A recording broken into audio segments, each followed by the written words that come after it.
Good morning guys, welcome to my vlog. Magandang umaga po sa inyo lahat, mga kapakyard. Magandang buhay po sa inyo. Kakaiba po ang itlog na ito guys.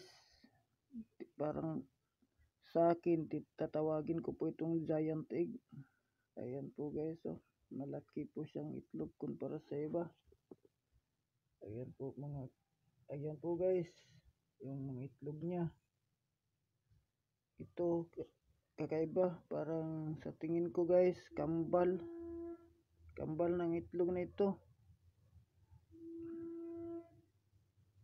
Malaki.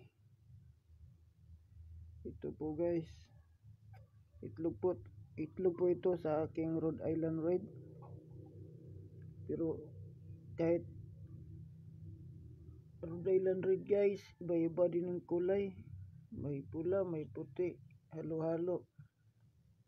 Ito guys, kulay, parang kulay brown. Pero di gaano, light lang guys. Ito po guys, yung itlog ng aking Rhode Island Red. Marami na po siya. Ihanda ko po ito para po i-cubit ko po ito. Panoorin nyo po guys kung anong gagawin ko sa pag-cubit ng itlog na ito. DIY cubitor po guys. At yung lang po guys. Sana po paki-like na lang po ng aking video at paki-subscribe. Maraming salamat po sa panonood, and God bless you po, and more power po sa inyo.